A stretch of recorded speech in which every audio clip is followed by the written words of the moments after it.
여자가 큰 독수리의 두 날개를 받아야 합니다. 요한계시록 12장 13절에서 17절까지입니다. 오늘 말씀을 들어본 여자가 큰 독수리의 두 날개를 받아야 합니다. 요한계시록 12장 13절에서 17절까지입니다. 함께 공독하도록 하겠습니다. 시작. 용이 자기가 땅으로 내쫓긴 것을 보고 남자를 낳은 여자를 박해하는지라. 그 여자가 큰 독수리의 두 날개를 받아 방면 자기 곳으로 날아가 거기서 그 뱀의 낯을 펴려 한 떼와 두 떼와 반 떼를 강력하는데 여자의 뒤에서 뱀이 그 입으로 물을 강같이 부하여 여자를 물에 더 내려가게 하려 하되 강이 여자를 도와 그 입을 벌려 용의 입에서 토한 강물을 삼키니 용이 여자에게 분노하여 돌아가서 그 여자의 남은 자손 곧 하나님의 계명을 지키며 예수의 증거를 가진 자들과 더불어 싸우려고 바다 모래 위에 서 있더라. 그만 우시기 바랍니다. 갑자기 그 눈물의 비교를 오랜만에 들어봤습니다. 교회와 성도는 이 세상 임금 마귀를 이기신 주 예수 그리스도 안에서 이미 세상에서 승리한 인생으로 살아가는 자입니다. 이 승리가 어떤 사건입니까? 마귀에 의해서 주님이 십자가에서 죽으신 사건입니다. 그런데 헬라인이나 유대인들은 이 십자가 사건을 말하면 거북하게 여기고 미련하게 여깁니다. 어떻게 반응을 합니까? 어떻게 하나님이 죽어? 왜 하나님이 죽어? 악한 루시퍼, 악한 천사장을 단칼에 하나님이 죽여버리시면 되지. 하나님이 어떻게 마귀 손에 죽어? 어떻게 하나님이 마귀 손에 죽임을 당해? 이렇게 미련하게 생각을 한다는 거예요.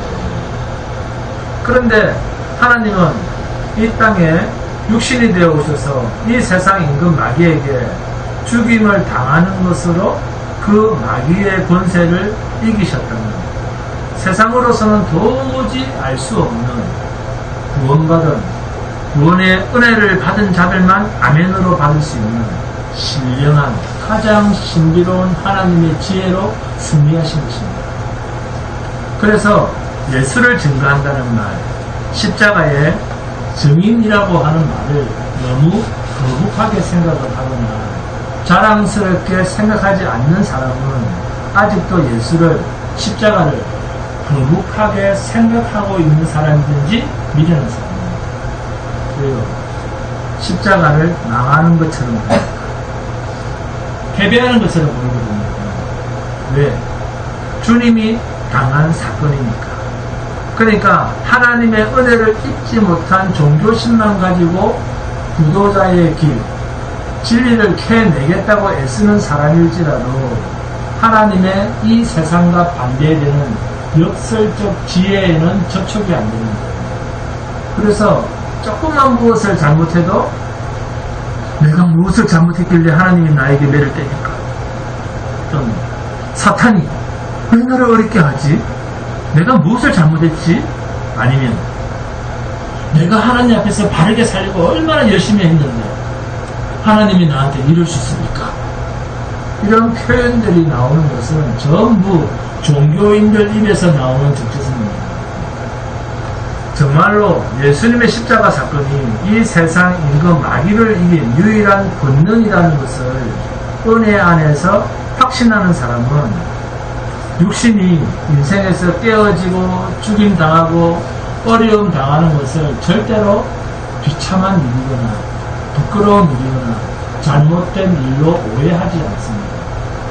십자가는 세상 임금 마귀를 이기는 유일무이한 사건입니다. 그런데 이 사실은 세상 그 누구도 받아들일 수 없는 일입니다. 여러분, 주님이 이기신 그 사건이 본문에 보니까 고난의 연속입니다. 왜 주님께서 피로 사신 교회, 곧 여자, 이 여자가 어디에 있습니까? 하늘나라에 있습니까? 세상에 있습니까? 세상, 광야에 있습니다. 그러니까 이 세상은 이미 죄로 말미암아 하나님의 진노 아래에 있기 때문에 모든 불신자들도 죽음이라고 하는 그 한 곳을 향해서 달려가고 있는 고난의 연속입니다. 이 세상은 불신자한테만 좋은 일이 있고 신자에게는 고통이 있다. 그렇게 생각하시면 안 됩니다. 이 세상은 이미 하나님 앞에서 죄의 근원, 마귀가 왕노릇하는 곳이기 때문에 하나님은 이 세상을 반드시 불로 영원한 불못으로 던질 영원한 죽음을 향해서 달려가고 있는 곳이 이 세상입니다. 그래서 주님이 피로 사신 교회도 이 세상에 있는 한 그 고통과 고난과 핍박과 아픔이 항상 있는 거예요. 안군자 이사님. 저번 주에 멍이 들어서 나왔다고 했죠. 박강태 성도님 저한테 뭐라고 해야 될 것 같습니다. 세상 사람들이 당하는 그 고통과 환난과 죽음은 비참이고 너무너무 부끄러운 탄식이 터져나올 정도의 수치인데 성도가 교회가 세상에서 어려움을 당하고 환난을 당하는 것은 세상과는 전혀 목적이 다르다는 것을 성경은 우리에게 정확하게 가르쳐주고 있습니다. 로마서 8장 16절에서 18절입니다.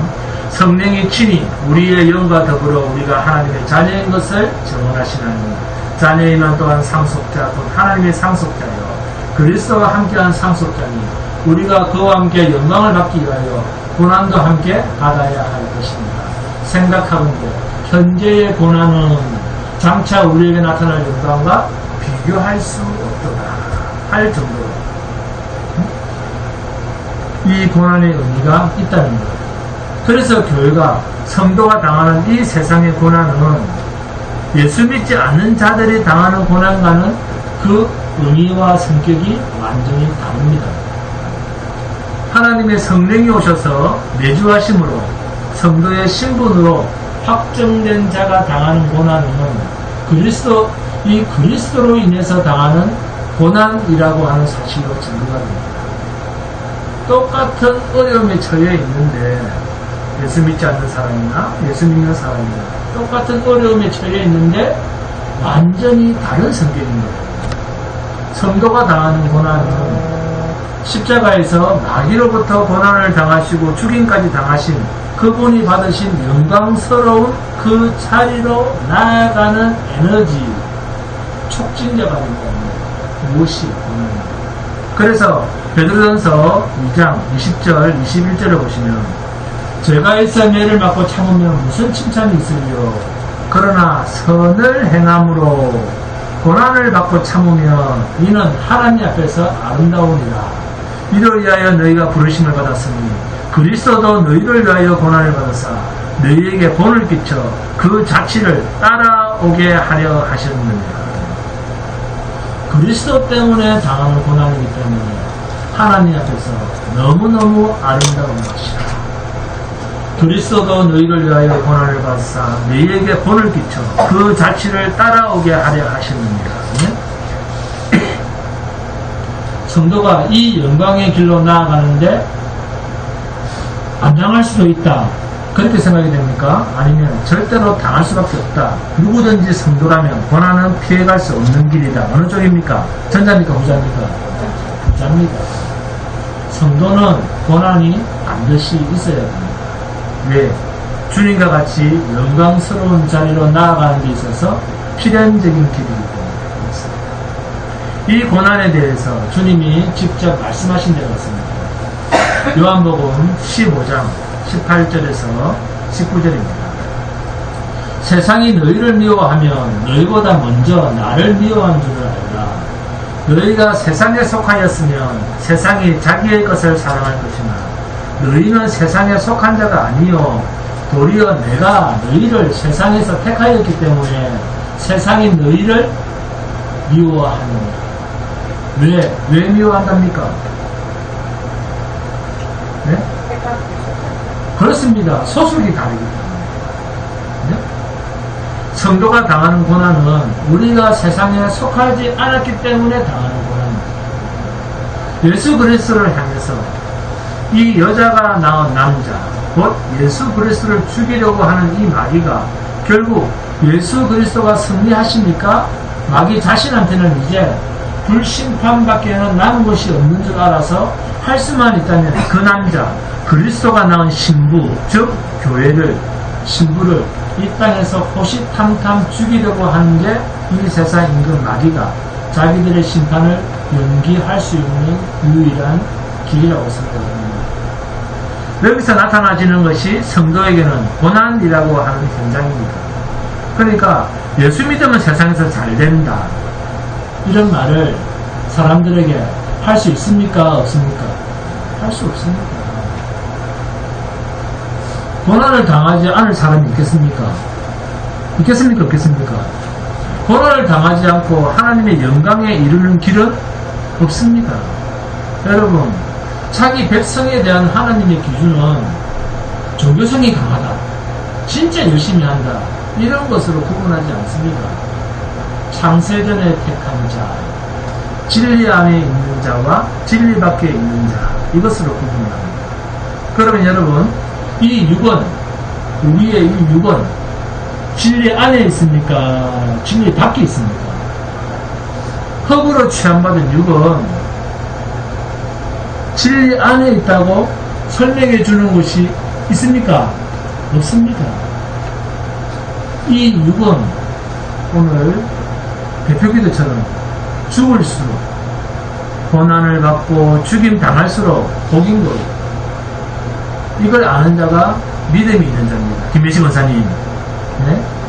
그런데 우리는 이런 설교를 들으면, 그러면 나보러 죽으란 말이네? 그러면서 병으로 죽는 게 아니고 기분이 나빠서 죽으려고 합니다. 그래서 교회에 와서 위로받겠다고 복 준다는 교회로 금방 옮겨버리는 거예요. 예수를 십자가에서 죽일 때 우리 모두도 함께 예수를 죽인 장본인입니다. 잊지 마세요. 우리 모두도 영적으로는 그의 동조하고 똑같이 예수를 죽인 장본인인데, 예수를 죽인 그 십자가의 살인자들이 자기가 죽인 예수에게 주님 위로해 주세요, 위로를 받겠답니다. 이건 거의 사이코패스든지 정신병자 아니에요? 아니, 내가 죽어야 내 속에 새 생명이 완성이 되어서 영광스러운 하나님 나라로 갈 건데, 오히려 죽을 이 육을 붙들고 이 육체가 변화되고 위로받기를 바라는 거예요. 여러분, 하나님은 우리를 고쳐주시지 않습니다. 우리의 죽을 육체를 위로해 주지 않습니다. 그래서 새로운 생명으로 시작을 하신 거예요. 위로해주고 고쳐서 쓸 것 같으면 뭐하러 하나님이 죽습니까? 이 사실을 절대 잊지 마세요.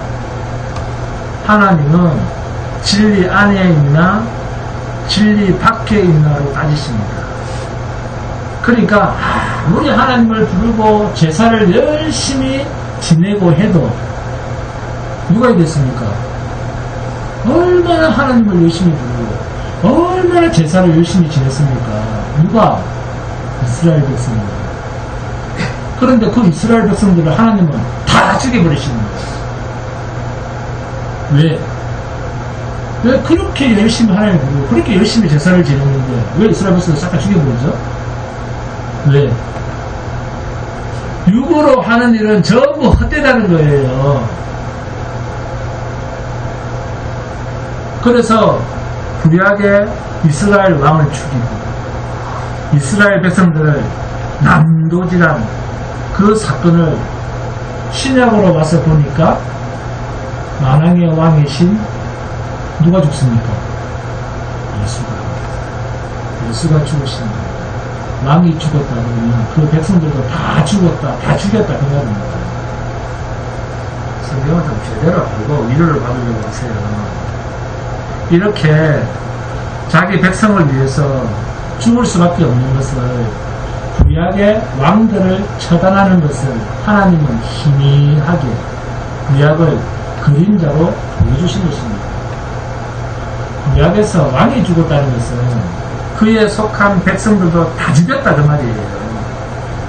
그러면 모세에게 대항한 고라 자손은 땅이 갈라져 하나님이 죽였으니까, 자, 하나님이 죽였죠.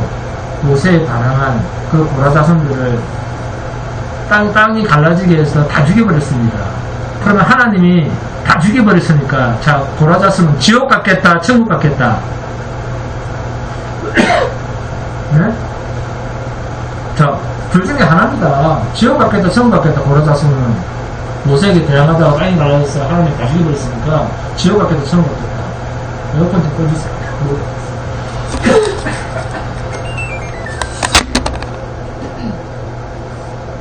지옥 가겠다, 천국 가겠다.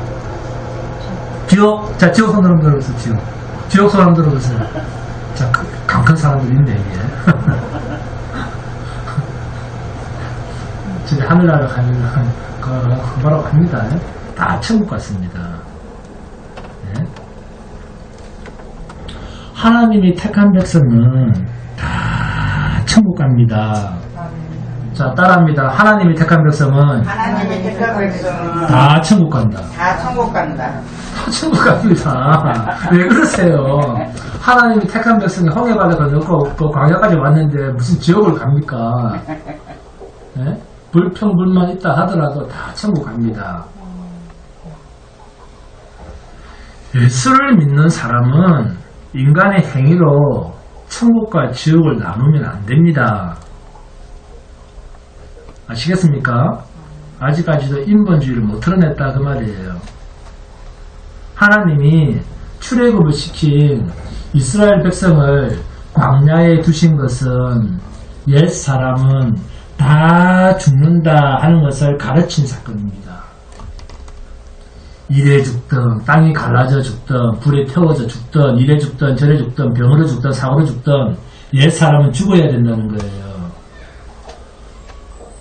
자, 따라합니다. 성도는 죽어야 천국 간다. 성도는 죽어야 천국을 갑니다. 네? 그러니까 목사가 양 목사가 160km를 밟고 달렸다더라. 자, 160km를 밟고 달리다가 교통사고로 죽었다. 아이고, 천국 못 갔겠네. 자, 그렇습니까? 아닙니다. 자, 그런 생각 좀 하지 마세요. 네? 누가 그런 오히려 가르쳐 주세요. 동조하지 말고. 중앙교회 체면이 있고 수준이 있지. 네? 인간의 행위로 하나님 앞에서 구원이 되고 저주가 되는 것 아닙니다. 그런 행위로 기준을 삼는 게 뭡니까? 종교놀이입니다. 네? 자, 이 종교놀이, 이런 놀이는 어디가 제일 잘한다? 절에 다니는 사람들이 참 잘합니다. 자, 겨울에도 그 차가운 찬물로 목욕을 하고, 여러분 교회 올 때 그렇게 합니까? 겨울에. 자, 겨울에 나는 찬물로 목욕하고 기도하고 지극정성으로 기도하고 온다. 그런 사람들 보세요. 우리 안건자에서는 안 그럽니까? 안건자 나태해졌네요. 옛날엔 그러더니. 겨울에도 찬물로 목욕을 하고 부처 앞으로 갑니다. 그냥 안 갑니다. 시주도 엄청나게 합니다. 지극정성으로 따진다면 기독교는 그들의 발꿈치도 못 따라갑니다. 또 사랑과 긍휼과 자비로 말한다면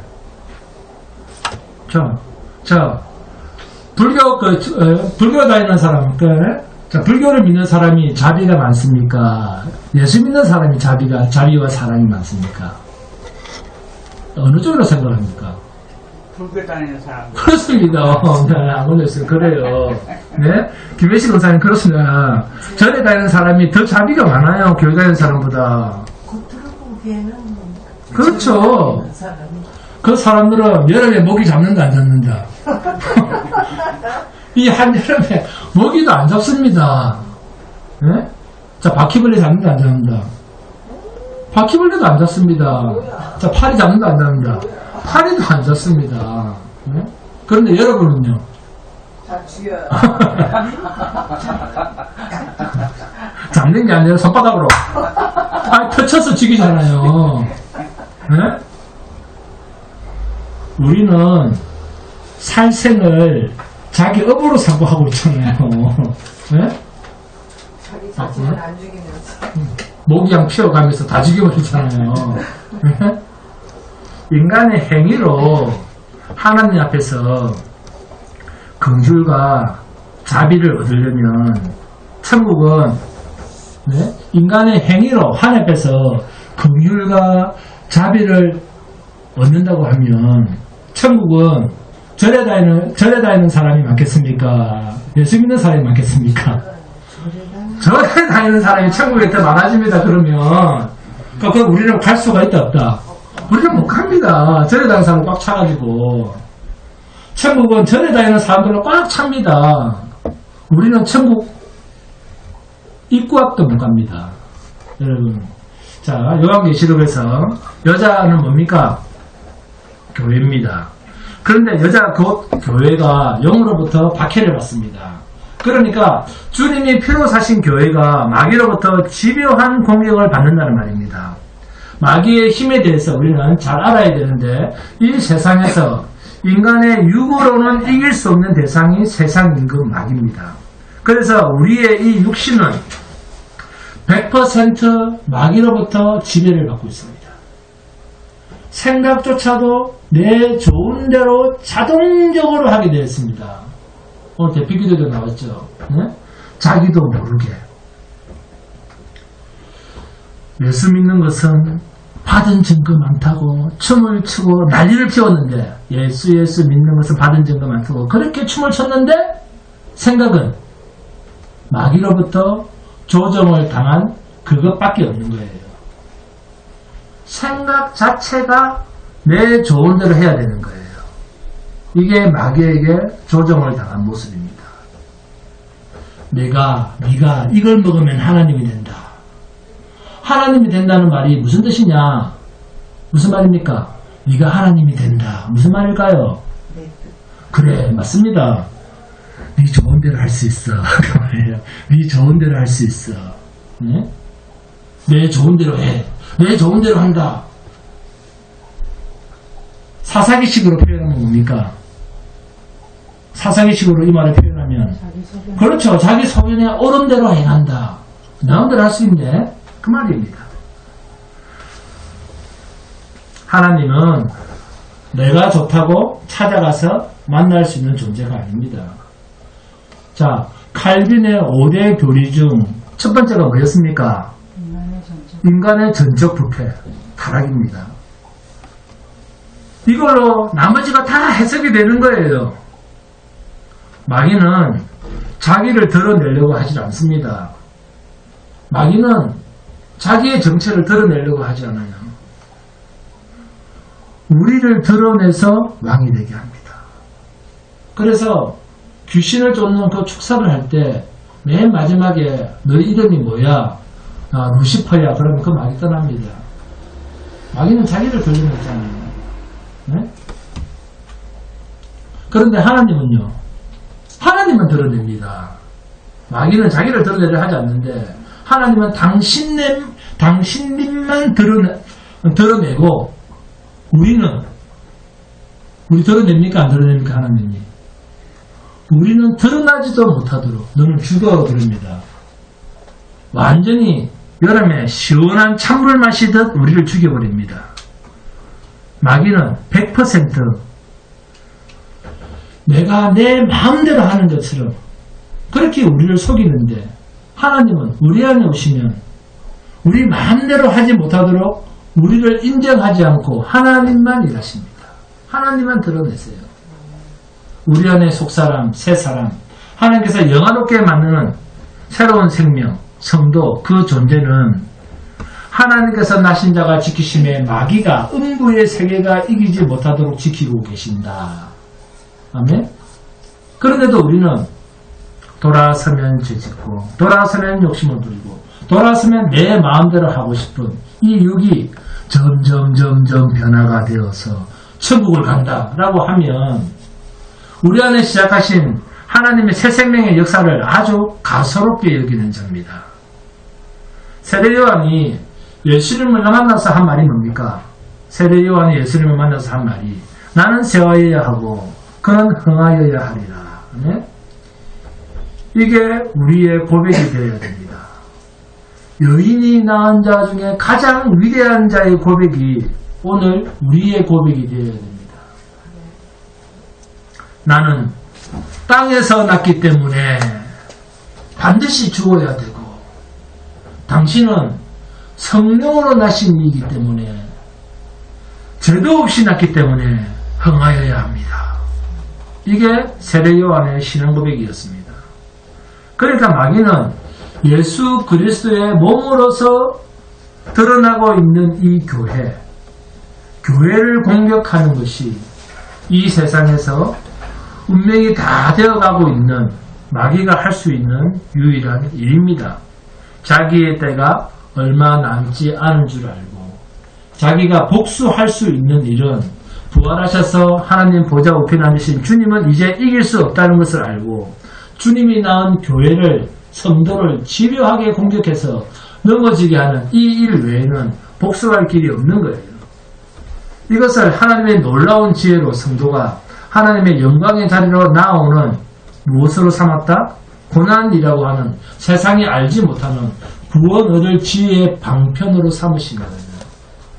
그래서 성도가 고난을 당한다는 것은 불행이 아니고 엄청난 축복입니다. 이미 이긴 싸움이잖아요. 싸우기는 싸우는데 이미 결과가 나와 있는 싸움이잖아요. 아무리 피를 흘리고 죽임을 당해도 망할 수가 없는 싸움이잖아요. 요한계시록입니다. 요한계시록 11장 7절에서 9절 함께 보겠습니다. 요한계시록 11장 7절에서 9절 함께 공부합니다. 시작. 그들이 그 점원을 마칠 때 무정에로부터 올라오는 짐승이 그들과 더불어 전쟁을 일으켜 그들을 이기고 그들을 죽일 터인즉 그들의 시체가 큰 성에 있으리니 그 성은 영적으로 하면 소돔이라고도 하고 애굽이라고도 하니 곧 그들의 주께서 십자가에 못 박히신 곳이다. 백성들과 족속과 가문과 나라 중에서 사람들이 그 시체를 사흘 반 동안을 보며 무덤에 장사하지 못하게 하리로다. 성도가 이 세상 임금 마귀에게 완전히 죽임을 당하는 거예요. 완전히 죽어서 시체가 길에 널브러져 있는데 아무도 그 시체를 치워주질 않습니다. 제일 모욕적인 것이 시체를 치워주지 않는 것입니다. 길거리에 노숙자도 죽으면 그 시체를 국가가 돈을 들여서 치워준다 안 치워준다? 치워줍니다. 그런데 성도는 이 마귀가 죽이고 시체를 치워줍니까 안 치워줍니까? 길거리 시체를 치워주질 않습니다. 모욕적이고 부끄러운 상태로 두려고 합니다. 자, 확인합니다. 계시록 12장 11절 12절 함께 공부합니다. 계시록 12장 11절 12절 시작. 3일 반 후에 하나님께로부터 생기가 그들 속에 들어가며 그들이 발로 일어서니 구경하는 자들이 크게 두려워하더라. 하늘로부터 큰 음성이 있어 이리로 올라오라 함을 그들이 듣고 구름을 타고 하늘로 올라가니 그들의 원수들도 구경하더라. 원수들도 구경하더라. 하나님 앞으로 영광스럽게 올라가는 이 모습이 지금 누구의 모습입니까? 우리들의 모습입니다. 성도의 모습입니다. 이전에 누가 이런 모습으로 올라갔습니까? 예수님입니다. 이 세상 임금 마귀에게 죽임당한 예수님이 부활 승천하시는 모습을 성도에게 적용시켜서 그대로 말씀하고 있지 않습니까? 성도가 죽임을 당했잖아요. 그런데 하나님께서 생기로 살리신 후 올려가지 않습니까? 이긴 싸움입니다. 성도의 싸움은, 성도의 고난은 이기는 싸움을 하고 있습니다. 그냥 이기는 것이 아니라 예수님처럼 영광스럽게 하늘로 올라가고 있잖아요. 그래서 마귀가 교회의 머리가 되시는 주님에게는 이길 수 없음을 알고, 이길 수가 없고 또 패배하니까 이제는 남은 주의 몸인 교회를 핍박하는 것으로 자기의 남은 때까지 복수를 하려고 하는 거예요. 그 말이 본문 17절입니다. 17절. 용이 여자에게 분노하여 돌아가서 그 여자의 남은 자손 곧 하나님의 계명을 지키며 예수의 증거를 가진 자들과 더불어 싸우려고 바다 모래 위에 서 있더라 하면, 교회가 핍박을 받습니까? 안 받습니까? 받습니다. 그러면 자, 앞으로 받을 것이다, 아니면 과거에 이미 받았다. 과거에 이미 받았고 주님이 오실 때까지 교회는 이 땅에서 핍박을 계속 받게 되어 있습니다.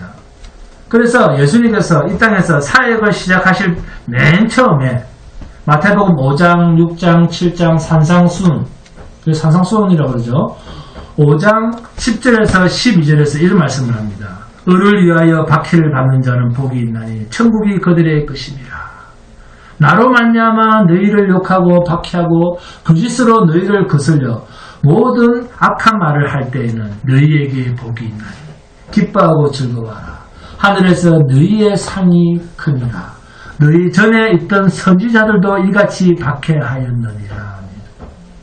너희 전에 있었던 선지자들도 이같이 세상이 박해했다. 그렇게 나를 박해했던 그들이 지금은 너희를 박해한다. 앞으로 있을 내가 피로 산 교회도 그들에게 박해를 받는다. 이렇게 2000년 전에 이루어진 말씀을 지금도 요한계시록이 말씀을 하고 있습니다. 그러면 이게 장차 되어질 일이다, 아니면 이미 되어진 일이다? 이미 되어진 일입니다. 장차 마지막 날까지 교회는, 성도는 박해를 받는다. 그래서 이 땅에 있는 주님이 피로 사신 교회의 정체성은 주님께 속했기 때문에 마귀로부터 박해를 받는 대상으로 세상에 존재하게 되어 있다는 것입니다. 그러면 이 박해가 어떻게 드러나고 있는가? 마귀가 교회를 어떻게 박해하는가? 본문 15절입니다. 15절. 여자의 뒤에서 뱀이 그 입으로 물을 강같이 토하여 여자를 물에 떠내려가게 하려 하되, 뱀이 그 입으로 물을 강같이 토하여 여자를 물에 떠내려가게 한다는 이 말이 무슨 뜻일까요? 왜 여기서 물 이야기를 하는가? 시편 18편 4절을 보시면 사망의 줄이 나를 얽고 불의의 창수가 나를 두렵게 하였으며, 구약에서 시인이 우리를 엄습해 오는 죽음의 손길을 무엇으로 비유를 하고 있습니까? 창수, 물로 비유를 하고 있습니다. 이 이야기를 가지고 마귀가 교회를, 성도를 사망으로 몰고 간다는 말을 요한계시록에서는 무엇으로 바꿔놓은 겁니까? 물을 강같이 토하여 라는 말로 바꿔놓고 쓴 것뿐입니다. 그러니까 마귀는 교회를 망하게 하려고 길을 쓰는데, 길을 쓰는 이 표현이 계시록에서는 물을 강같이 토하여입니다. 구약에서는 물을 사망의 도구로 씁니다. 그래서 십자가 예수를 믿지 않고 사탄이 자기의 의를 믿도록 하면 그것은 전부 계시록으로 보면 어떤 표현이다? 물로 우리를 삼키려고입니다. 물로 삼킨다는 말이나 예수 십자가를 부인하고 자기의 의를 드러내고 종교심을 부추긴다는 말이나 다 같은 의미입니다. 자기의 의란 뭡니까? 자기의 의. 주님, 저는 죄인입니다. 오늘 대표기도처럼 이렇게 고백을 해야 되는데, 자기의 의란 그 자기의 죄, 자기의 부끄러움을 가리려고 율법을 행하는 척 하는 겁니다. 이거 자기를 가리는 거예요. 근데 그걸 열심히 하라고 또 독려를 하고 있죠. 하나님께서 율법을 주실 때는 행해서 의에 이르지 못한 법을 주신 거예요. 행해서 의에 이르지 못하는 법을 주셨는데, 그래서 너는 죄인이야 하고 항복을 받아내려고 율법을 주셨는데, 사람들은 어떻게 합니까?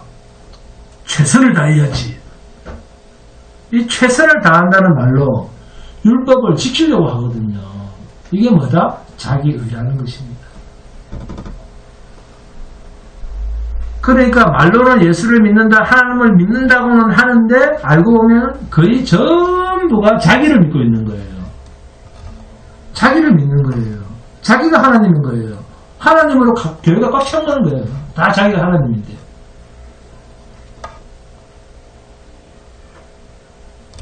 이런 사람들 어디 가면 꽉 차 있습니까? 교회 안 와도 절에 가도 꽉 차 있습니다. 응? 절에 가면 북적북적합니다. 절에 가면 발 디딜 틈 없이 꽉 차 있으니까 자리가 있다 없다. 그러니까 자리가 없어요. 자리가 없으니까 어디 옵니까? 교회로 와서 또 자리를 꽉 채우는 거예요. 이런 사람들 예배당 안 오고 절에 가면 아주 환영받습니다. 그리고 시편 69편 1절 2절에도 똑같은 표현이 있습니다. 하나님이여 나를 구원하소서. 물들이 내 영혼에까지 흘러 들어왔나이다. 나는 쉴 곳이 없는, 나는 설 곳이 없는 깊은 수렁에 빠지며 깊은 물에 들어가니 큰 물이 내게 넘치나이다. 죽음에 직면한 상태를 뭐로 표현하고 있습니까? 물로 표현을 하고 있습니다. 계시록으로 표현하면 물을 강같이 토하여. 그러니까 마귀는 우리를 사망으로 끌고 갑니다. 그러면 생명의 자리는 뭡니까? 예수 그리스도의 십자가입니다. 그러니까 물을 강같이 토하여라는 말은 예수 십자가를 믿지 않고 자기의 종교심이나 자기의 의를 믿도록 한다는 것인데, 이것을 구약적 표현으로 하면 물을 강같이 토하여 여자를 물에 떠내려가게 하려, 이런 표현을 썼다 그 말입니다. 그런데 이러한 공격들이 그리스도 예수 안에 있는 교회, 그 성도가 망해집니까? 죽임을 당합니까? 죽임을 당할 수가 없습니까? 죽임 당하지 않습니다. 그게 본문 14절입니다. 한 개만 더 합니다. 14절 시작. 그 여자가 큰 독수리의 두 날개를 받아 광야 자기 곳으로 날아가 거기서 그 뱀의 낯을 피하여 한 때와 두 때와 반때를 양육받으네. 그 여자가 무엇을 받아? 큰 독수리의 두 날개를 받아. 자, 여기에 줄을 긋습니다. 여기에 줄을 긋고 출애굽기 19장 4절, 신명기 32장 10절에서 12절 이렇게 적어 놓습니다. 출애굽기 19장 4절, 신명기 32장 10절에서 12절 이렇게 적어 놓습니다. 그 여자가 안전한 곳으로 피신을 당한다는 거예요. 출애굽기 19장 4절입니다. 출애굽한 지 100일쯤 되었을 때 출애굽한 이스라엘 백성들이 시내산에 도착했을 때입니다. 그 4절. 내가 애굽 사람에게 어떻게 행하였은가? 내가 어떻게 독수리 날개로 너희를 업어 내게로 인도하였음을 너희가 보았느니라. 애굽 사람들을 하나님께서 어떻게 했습니까? 장자를 다 죽였지 않습니까? 그리고 그 용맹한 군인들이 홍해바다에 들어왔을 때 인정사정 없이 수장시켜버리지 않습니까? 애굽의 바로왕의 장자까지 죽여버렸으니까 나라가 망한 것 아닙니까? 죄를 잊지 못하러 한 거잖아요. 4절에 내가 애굽 사람에게 어떻게 행하였은가? 자, 그 다음 말이 중요합니다. 내가 어떻게 독수리 날개로 너희를 업어 내게로 인도하였음을 너희가 보았느니라 하면 시퍼런 홍해 물 가운데로 지나왔고 지금은 시내산 앞까지 왔는데 그 표현을 하나님은 내가 어떻게 독수리 날개로 너희를 업어 내게로 인도하였음을 너희가 보았느니라 이 표현을 쓰고 있는 거예요. 너희의 생명을 내게로 내가 업어왔지 않느냐. 이 이야기가 본문 14절에 그 여자가 큰 독수리의 두 날개를 받아 광야 자기 곳으로 날아가 거기서 그 뱀의 낯을 피하여 한때와 두때와 방때를 양육받음에라는 말의 의미입니다. 하나님의 완전한 구원의 방패 속에서 보호받는 자가 이 세상에 있는 박해받고 고난받는 성도요 교회입니다. 큰 독수리의 날개에 얹혀서 홍해바다를 육지처럼 건너고 낮에는 구름기둥 밤에는 불기둥으로 또 반석을 쳐서 그 광야에서 물을 주시고 만나와 메추라기로 먹이시고 발이 부르트지 않도록 보호하시고 옷이 헤어지지 않도록 보호하시는 그 하나님이 이 광야 같은 세상에 있는 당신의 피로 사신 교회를 보호하시는 하나님의 열심을 표현한 말이 14절에 그 여자가 큰 독수리의 두 날개를 받아 이 말입니다. 신명기 32장 10절에서 12절입니다.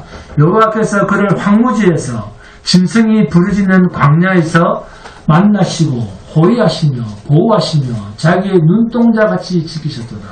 마치 독수리가 자기의 보금자리를 어지럽게 하며 자기의 새끼 위에 너풀거리며 그의 날개를 펴서 새끼를 받으며 그의 날개 위에 그것을 엎는 것 같이 여호와께서 홀로 그를 인도하셨고 그와 함께 한 다른 신이 없었도다. 독수리의 두 날개, 하나님의 절대적인 보호하심에 있다는 말을 요한계시록에서는 큰 독수리의 두 날개를 받아 이 말로 설명을 하고 있습니다. 그런데 그곳이 어디라고요? 광야입니다. 광야라는 것입니다. 그런데 이것을 요한계시록 12장 6절에서는 뭐라고 이야기를 하고 있습니까? 한 개 번역합니다. 요한계시록 12장 6절입니다. 시작. 그 여자가 광야로 도망하며 거기서 1260일 동안 그를 양육하기 위하여 하나님께서 예배하신 곳이 있더라. 광야는 광야인데 그것이 어떤 곳입니까? 하나님께서 예배하신 곳입니다. 임마누엘 아닙니까? 하나님이 예배하신 곳, 하나님께서 함께하고 계신 곳, 임마누엘입니다. 그러니까 그리스도 예수 안에 있다는 것입니다. 성도는 그리스도 예수 안에 있기 때문에 이 세상 임금 마귀가 결코 해할 수가 없는 존재입니다. 하나님께서 예배하신 곳 어디입니까? 임마누엘, 하나님이 우리와 함께 계시다. 그리스도 예수 안입니다. 요한일서 함께 봉독합니다. 요한일서 5장 18절에서 19절입니다. 요한일서 5장 18절에서 19절입니다. 함께 봉독합니다. 요한일서 5장 18절 19절 시작. 하나님께로부터 난 자는 다 범죄하지 않은 줄을 우리가 안다. 하나님께로부터 나신 자가 그를 지키시며 악한 자가 그를 만지지도 못하느니라. 또 아는 것은 우리는 하나님께 속하고 세상은 악한 자 안에 처한 것이며. 누가 지킨다고요? 하나님께로부터 나신 자가 그를 지키시며 악한 자가 그를 만지지도 못하느니라. 자, 우리의 이 껍데기 육신입니까? 우리 안에 새 생명입니까? 새 생명 아닙니까? 그런데 이 새 생명이 마귀가 만지지도 못하는 곳에 있는데 그곳이 어디? 광야입니다. 왜 광야에 우리를 두셨을까요? 왜 이런 험한 광야에 우리를 두셨을까요? 왜 이스라엘 백성을 애굽에서 끄집어내서 바로 가나안 땅으로 들어가지 않고 광야에 두셨을까요? 이유가 있을 것 아닙니까? 훈련하시려고. 광야입니다. 자, 신명기 8장 봅니다. 신명기 8장 1절에서 6절입니다. 신명기 8장 1절에서 6절 함께 공부합니다. 신명기 8장 1절에서 6절입니다. 시작. 내가 오늘 명하는 모든 명령을 너희에게 지켜 행하라. 그리하면 너희가 살고 번성하고 여호와께서 너희의 조상들에게 맹세하신 땅에 들어가서 그것을 차지하리라.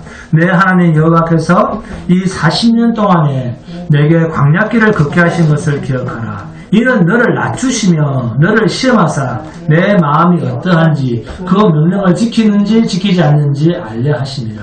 너를 낮추시며 너를 줄이게 하시며 또 너도 알지 못하며 내 조상들도 알지 못하던 만나를 내게 먹이신 것은 사람이 떡으로만 사는 것이 아니요 여호와 입에서 나오는 모든 말씀으로 사는 줄을 내가 알게 하려 하심이니라. 이 40년 동안에 내 의복이 헤아려지지 아니하였고 내 발이 부르트지 아니하였느니라.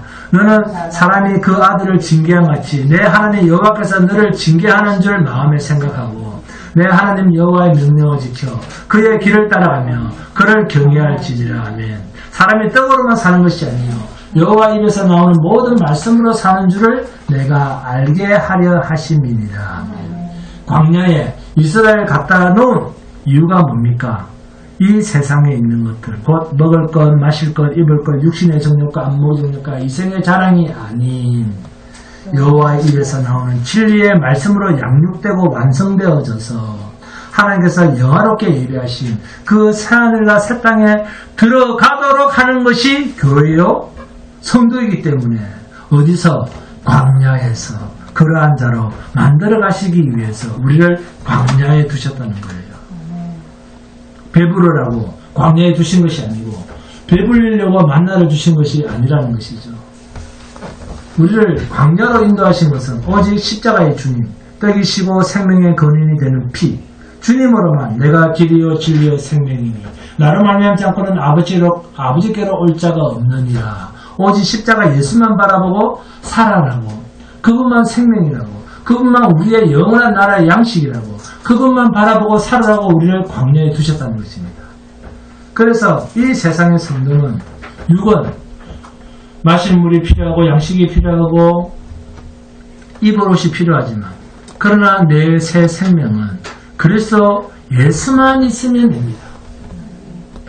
내 행위가 필요한 것이 아니라 하나님이 이 새로운 생명을 완전히 양육하심으로 완성되어 갈 그날만 바라보고 육이 속시 깨어지는 것을 불안해하거나 낙심할 것이 아니라 하나님이 양육하시는 이 새 생명의 완성이 가까웠다는 사인, 신호인 줄 알아서 육이 깨어지기 쉬운 병이나 그러한 환경에 처하거든 사람들 앞에서 죽을 병이 걸렸다. 말기합니다. 그러면 또 그러한 환경에 처하거든 사람들 앞에서, 자식들 앞에서, 남편 앞에서, 아내 앞에서 막 기분이 좋아가지고 막 희죽희죽 웃을 것이 아니라 나 이제 죽었다고 해서 더 죽을 거야 막 그러면서 나 곧 천국 가 좋아가지고 어쩔 줄 몰랄 게 아니라 너무 좋아하는 척도 하지 마시고 겉은 좀 어떻게 근심스럽게 근심스러운 척 하더라도 속은 늘 기쁘고 늘 찬송하고 늘 좋아서 입이 찢어져서 귀에 걸리도록 그 새 생명의 완성에 대한 감사와 찬양이 참 성도의 정체 성임을 잊지 않는 복이 있기를 주님의 이름으로 축원드립니다.